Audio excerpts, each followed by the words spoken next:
The Titanic has watertight compartments, and if anything does happen, these watertight compartments will keep the ship up. On a freezing April night in 1912, the world's most luxurious ship struck an iceberg and slipped beneath the Atlantic. More than a century later, the Titanic's story is still shrouded in mystery, myth, and unanswered questions. The sky was clear, the stars were shining, the sea was dead calm. So I came out of my cabin and I thought, well, I'd go forward. And I went forward to the well deck on the starboard side, and I could see ice in the well deck.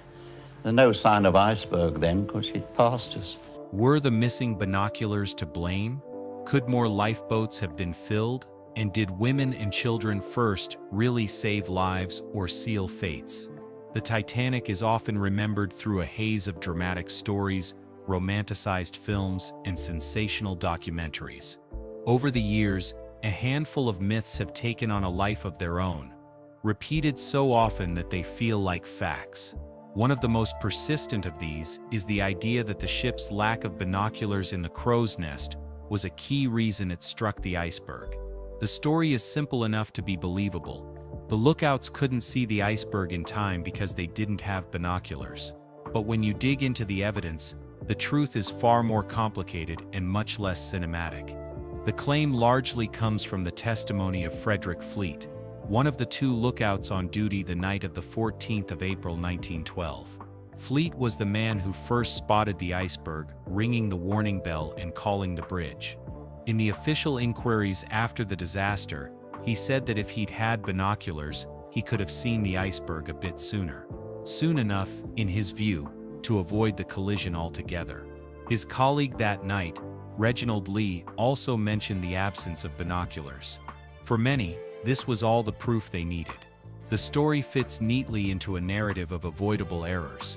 It's true that Titanic's lookouts had reason to expect binoculars. On other ships in the White Star Line fleet, lookouts were often issued a pair, typically stored in the crow's nest during the voyage and returned to officers after arrival in port. The fleet, for instance, had served for years on the Oceanic and always had access to them. Other lookouts, including George Simons and Archie Jewell, had similar experiences. But Titanic's maiden voyage had an unusual complication. Just before departure from Southampton, there was a reshuffle of the senior officers. David Blair, the ship's original second officer, was replaced by Charles Lightoller. Blair took a key with him when he left, a key to a locker that reportedly contained a pair of binoculars intended for the lookouts. Once at sea, when Simons asked Lightoller about them, Lightoller checked with Chief Officer Wild, who said no such binoculars had been provided to him.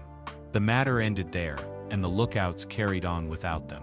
This reshuffle and the missing key have been presented in countless retellings as a smoking gun. The logic goes, if only those binoculars had been available, the lookouts would have spotted the iceberg in time. But that assumes binoculars would have actually helped in those conditions. When the inquiries questioned experienced captains, some argued the opposite. Captain Richard Jones of the Dominion Line pointed out that binoculars can be tricky to focus in the dark, and if they're not adjusted correctly, they're almost useless. Like looking through a blank tube, as he put it. Another veteran mariner, Edward G. Cannon, said that in 25 years on the North Atlantic, he found binoculars could easily blur and be more of a hindrance than a help, particularly at night. There's also the matter of how lookouts were trained to work. Their primary tool was their own eyesight.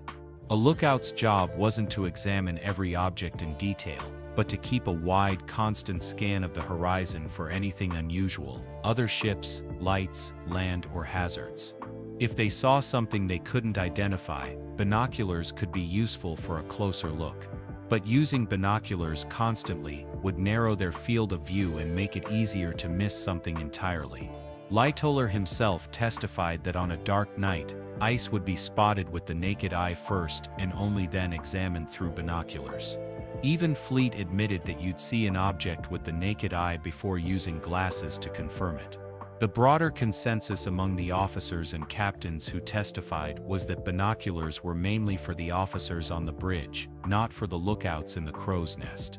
Bertram Fox Hayes, captain of the Oceanic, explained it this way. The lookout's duty was to watch for hazards and report them immediately, not to spend time identifying them. This distinction might feel like splitting hairs, but it mattered in the way ships were run at the time. So why did Fleet's comment gain so much traction? Part of it likely comes down to the pressure he was under.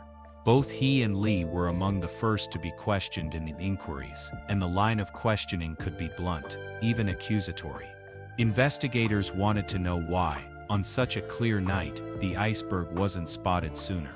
Fleet and Lee were in a difficult position. They were the ones who'd seen it first, but they were also the last possible line of defense before the collision.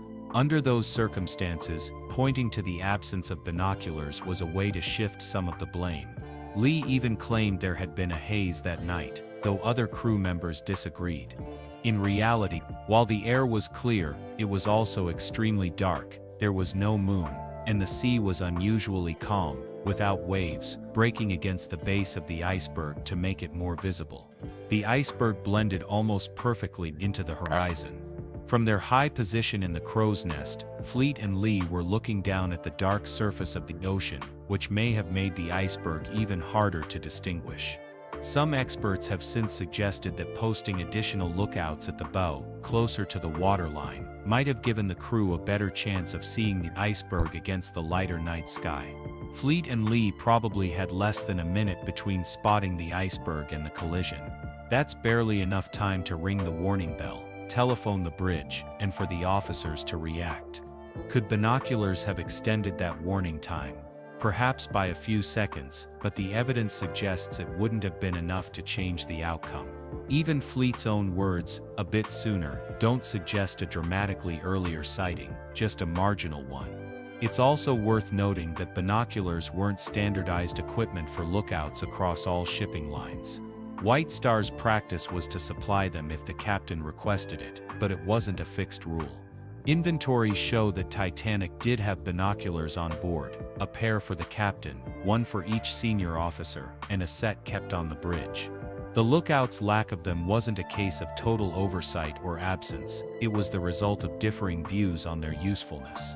If anything, the more practical precaution on that moonless night in ice-infested waters might have been to post extra lookouts at the bow, as was later done on the Carpathia when it raced to Titanic's rescue. Carpathia's captain, Arthur Rostron, ordered a dozen men to the forward positions where they could spot icebergs and dodge them. His ship encountered multiple bergs that night and avoided them all. One of the most enduring stories about Titanic is that she was recklessly racing across the North Atlantic in an attempt to set a speed record on her maiden voyage. The image is a powerful one, a brand new state-of-the-art liner, driven hard by ambitious owners and an overconfident captain, charging towards disaster. It's the kind of story that has been repeated so many times it feels like common knowledge. But when you examine the evidence, this claim starts to fall apart. Titanic wasn't built to win speed records, and the reality behind her speed on that final night is more complicated and much less dramatic than the myth suggests. The first thing to understand is that Titanic simply wasn't designed to compete with the fastest ships on the Atlantic. Her main rivals in speed were Cunard's Lusitania and Mauretania, both fitted with turbine engines that could reach around 26 knots. Titanic, with her triple expansion steam engines and a single low-pressure turbine driving the center propeller, was a powerful ship, but her top speed was lower. Edward Wilding, one of Harland and Wolff's naval architects, estimated that under peak conditions she might reach 23.25 knots. White Star Line knew this, and they weren't trying to beat Cunard's speed records. Their marketing was focused on comfort, luxury, and reliability rather than outright speed. During the voyage, surviving officers later testified that Titanic's speed was around 21 to 21.5 knots, which was fast but not excessive for a ship of her type.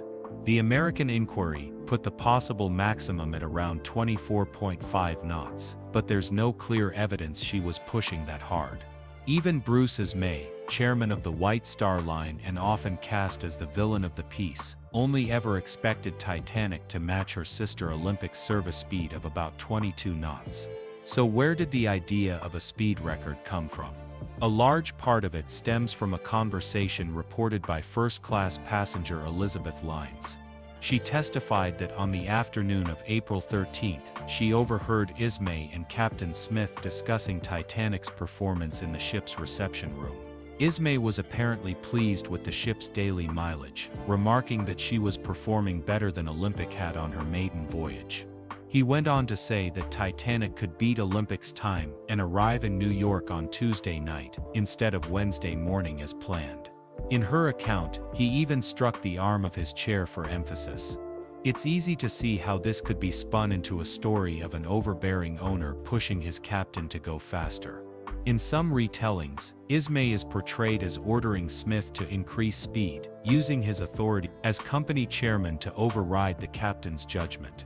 But Ismay's personality and role on board were more nuanced than that. Those who knew him often described him as excitable and proud of the company's ships, eager to talk about their features and performance. The conversation Lines overheard might have been less a directive and more an expression of enthusiasm, even a kind of marketing boast. There's another factor to consider, the question of an early arrival. Internal correspondence within the White Star Line shows that Ismay was not particularly keen on ships docking in New York on Tuesday evenings. In fact, he repeatedly argued against it. He believed passengers preferred the certainty of a Wednesday morning arrival rather than the unpredictability of potentially docking late at night. In the summer of 1911, he exchanged a series of letters with Philip Franklin, head of the company's American operations, on this very issue. Franklin pushed for earlier arrivals to make ship turnarounds easier and to please passengers. Ismay resisted, sometimes with dry humor and even sarcasm in his replies. Eventually he relented to the idea that early arrivals could be tried if the captain, chief engineer, and others agreed it was prudent. A cable sent to Captain Smith the following year authorized full speed on the shorter transatlantic route when the captain deemed it safe. This was not an order to push recklessly for records, but rather a policy allowing captains discretion to use the ship's maximum service speed under good conditions. That brings us to the night of the disaster. Why was Titanic moving at close to full speed through an area where ice had been reported? To modern ears, it sounds reckless, but at the time, it was common practice for large liners to maintain speed if visibility was good. The thinking was that a ship at speed was more responsive to the helm, with better water flow over the rudder, making it easier to maneuver in an emergency. Reducing speed was more typical in fog or poor visibility, not on a clear night. Many captains testified to this during the inquiries, including Arthur Rostron of the Carpathia, who was considered a cautious and competent seaman. On the night of April 14th, conditions were unusual. The sea was calm, the sky was clear, but there was no moon. Icebergs were harder to spot without the breaking waves that usually made them stand out. Captain Smith was aware of the ice warnings, but he also knew that ships often passed through similar zones without incident. Before retiring to his cabin, he gave orders to be woken if visibility worsened. It's possible he was relying on the ship's lookouts and bridge officers to maintain a careful watch while keeping to the normal operating speed. There's no definitive evidence that Smith and Ismay had agreed on an early arrival, but it wouldn't have been unusual if they had considered it. The Olympic had docked on Tuesday evenings before, and the weather on Titanic's voyage had been favorable. Even so, this would not have been about breaking a speed record.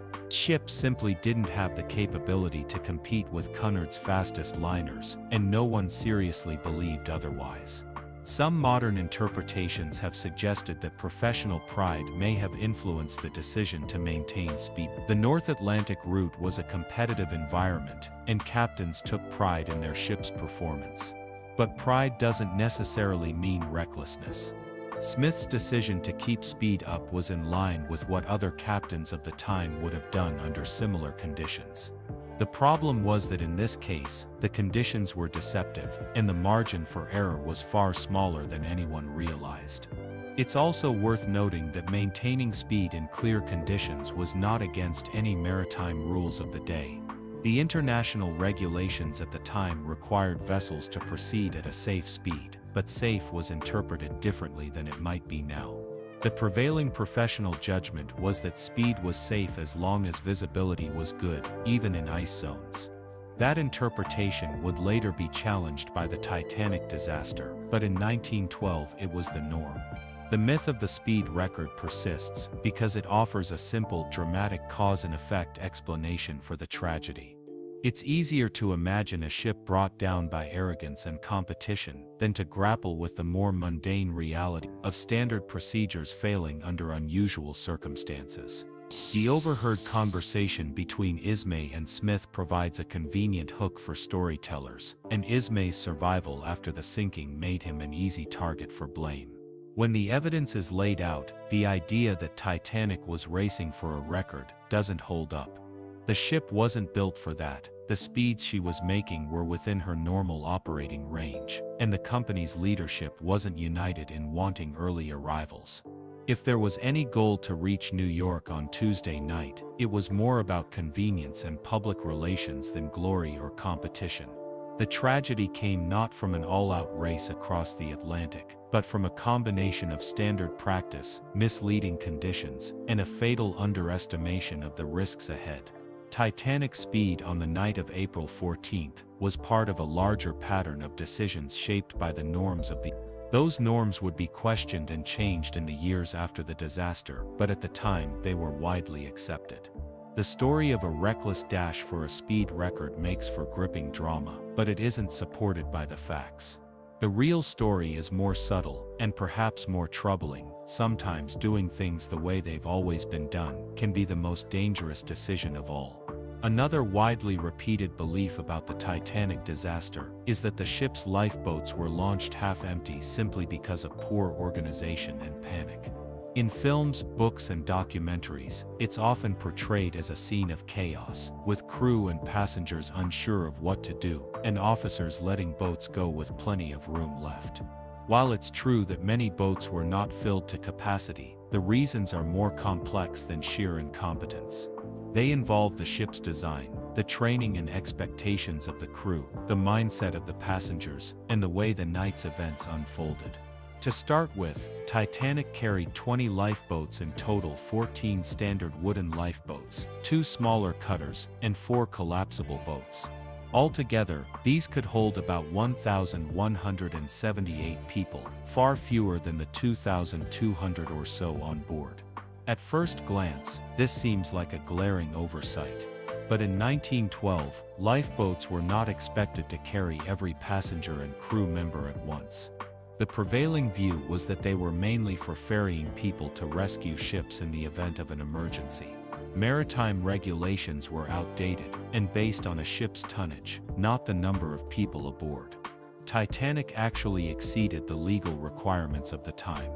The shortage of lifeboats wasn't a secret, it was an accepted standard. The arrangement of the boats also shaped how they were launched. They were stored on the boat deck, suspended from davits on either side. The crew had been trained to swing them out and lower them, but there was no full-scale drill involving passengers during the voyage. On the afternoon of April 14th, the crew held a lifeboat drill for officers, but Captain Smith canceled it, possibly to allow passengers more leisure time on what was a calm and pleasant day. This meant that when the real emergency came that night, many crew members had little hands-on experience with an actual evacuation. When Titanic struck the iceberg, the initial reaction on board was not one of panic. The impact was not dramatic for most people. Many felt only a shudder or a faint vibration. The ship remained level in the water for some time, and the lights stayed on. Passengers and crew alike underestimated the seriousness of the damage. Even some officers were not immediately convinced the ship was in danger. This delay in recognizing the urgency was crucial. The order to start loading and lowering the lifeboats did not come until around midnight, roughly 40 minutes after the collision. The women and children first policy was another factor that affected how full the boats were. This was interpreted by some officers as women and children only, meaning men were often turned away even if there was space left. In other cases, the policy was applied more loosely, allowing men to board if no women or children were immediately present. The inconsistency led to situations where boats left partially. Second Officer Lightoller, in charge of the port side, enforced a strict interpretation, refusing to let men board unless they were needed to row. First Officer Murdoch on the starboard side was more flexible. There was also the matter of passenger reluctance. Early in the evacuation, many people did not want to get into the boats.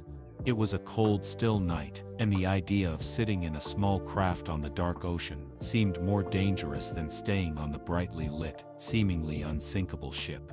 Some boats were lowered with only a fraction of their capacity because those in charge simply could not persuade more people to get in. Lifeboat 7, the first to be launched, left with only 28 people aboard, though it could hold 65. It wasn't until the ship's list became more obvious that passengers began to crowd the deck seeking places in the boats, by which time many had already gone. The crew's lack of practice with lifeboat loading also played a part. Officers feared that filling the boats to capacity on deck could cause them to break apart or the davits to fail when lowered. These fears were not entirely unfounded. Lifeboat drills in the era often involved lowering them with far fewer people inside. As a result, officers tended to load what they considered a safe number, intending to pick up more people from the water or other boats once they were afloat. In practice, once the boats reached the water, most rowed away from the sinking ship and did not return to pick up more survivors until it was too late. The physical design of the ship and its davits limited the speed of the evacuation. Each boat had to be lowered one at a time from each set of davits, and the process took several minutes per boat. The crew had to ensure the ropes were running evenly to prevent tipping, which slowed things down. Even with perfect efficiency, launching all 20 boats would have taken over an hour. In reality, it took closer to an hour and a half, and the last collapsibles were only just being prepared as the bow slipped under. The behavior of the passengers was influenced by the rigid social divisions on board. First-class passengers were closest to the boat deck and reached the lifeboats more easily. Stewards and crew members guided them up, often bypassing second and third-class areas altogether. In the confusion, many steerage passengers were left waiting below decks, unsure of where to go. Locked gates, intended to enforce immigration regulations in port, slowed their access to the upper decks. Although these gates could be opened by crew, delays and poor communication meant that many third-class passengers did not reach the boats in time. One striking example of the impact of loading practices is Lifeboat 1, also called the money boat in later rumors. It was launched from the starboard side with only 12 people aboard, despite space for 40. Among them were Sir Cosmo and Lady Duff Gordon, who later faced accusations, never proven, that they bribed the crew not to return for survivors. Whether or not the story is true, it reflects the lingering resentment over how many seats went unused, while hundreds drowned. In the aftermath, both the British and American inquiries examined the lifeboat loading in detail. They found no evidence of deliberate neglect, but they did highlight the lack of training, the confusion over orders, and the inconsistent enforcement of the women and children first policy. They also concluded that the regulations for lifeboat capacity were hopelessly inadequate and recommended that all passenger ships carry enough boats for everyone on board, with regular mandatory drills. It is easy, with hindsight, to imagine that filling the boats completely would have saved hundreds more lives.